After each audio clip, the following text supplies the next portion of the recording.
Al Ewing and Stefano Caselli pit the X-Men Red Team against the Brotherhood of Arakko as Brand and her team move to stop the Progenitor attacks, but an unstable Vulcan may cost the team their heroic debut.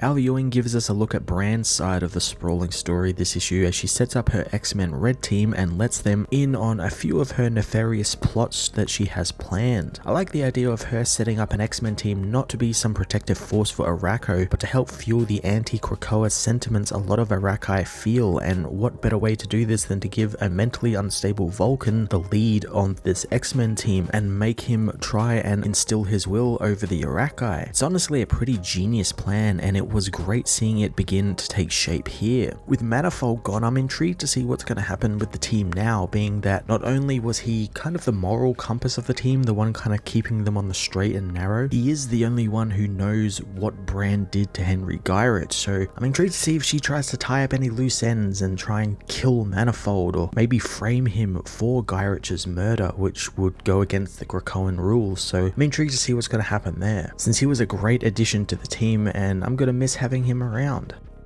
Stefano Caselli continues their brilliant artwork with some really amazing character drama pages, ratcheting up some of the team tension between Manifold and Brand, Vulcan and everyone else, as well as some cool action sequences with the always interesting looking Progenitors. X-Men Red Issue 2 was a really awesome continuation of the new X-Men team's setup, setting up their nefarious intentions with Arakko, with great tension-filled character interactions and blockbuster-level sci-fi action. I'm gonna give this issue a 10 out of 10.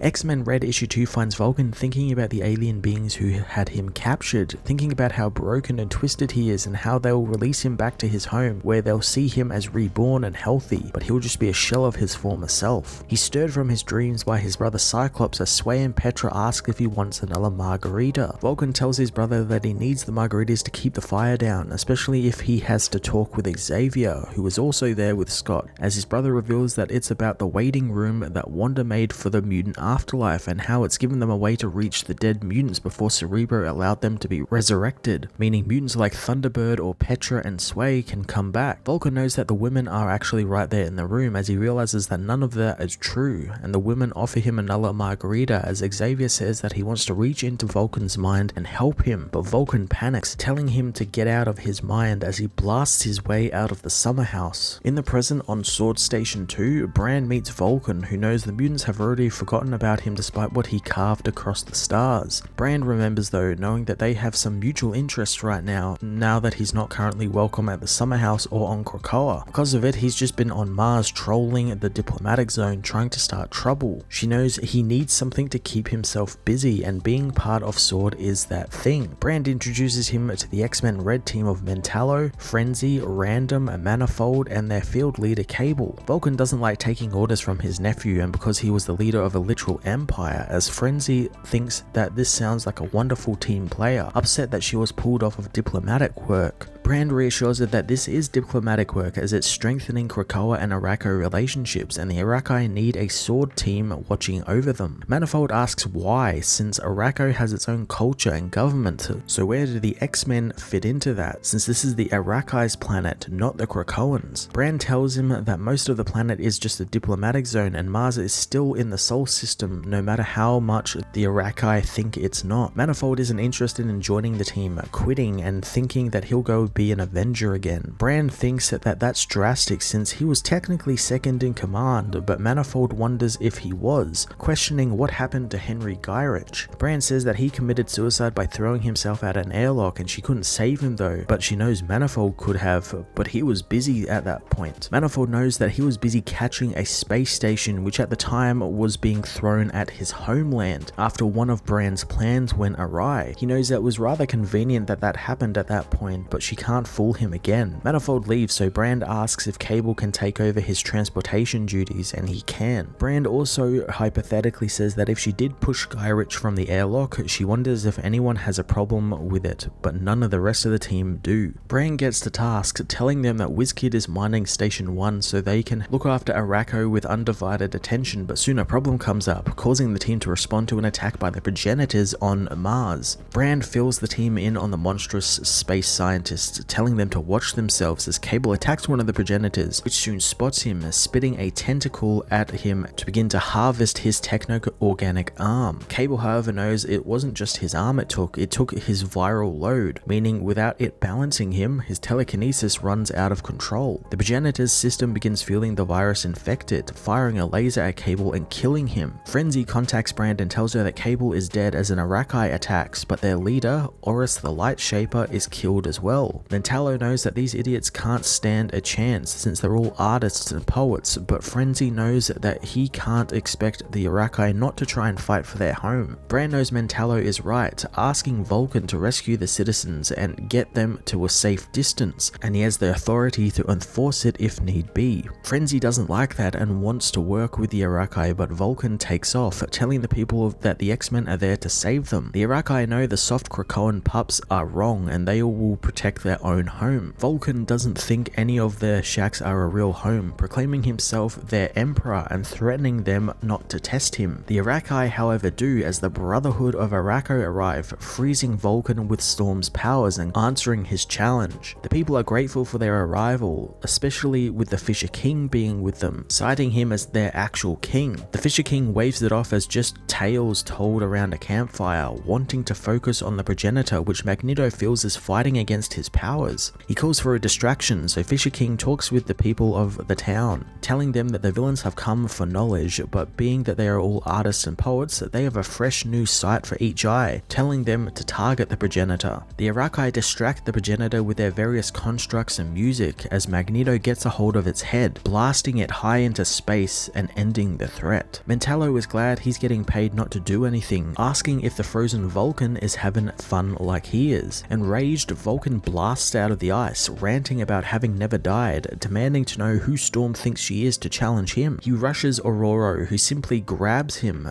knowing both of them can manipulate energy and are both Omega level mutants, so this isn't a clash of mutant weapons, but of willpower. She asks him to feel the power around him and try and find a flaw, and while a fire burns inside him, a hurricane rages in her. She unleashes her power into Vulcan, knocking him down as she tells Vulcan to tell his owner that there will be no thrones on Arakko. Later at the keep, Vulcan is healed of his wounds, and Brand apologizes to him since she wasn't using him to his full potential. She knows that he uses mostly a surface level version of his power, while Aurora was trained to use her powers at its highest level, but now that Vulcan is on their team, she can help him get to that higher level. She reveals that she needs someone inside the Great Ring who can see things her way, and if he wants the locals of Arakko to speak his name like how they speak Storm's, he'll have to earn it by committing one kill. She tells him that she wants him to kill the Arakko boogeyman Tarn the Uncaring, and upon seeing a picture of the Arakko, Vulcan melts the tablet in his hand, calling him Tarn the Dead.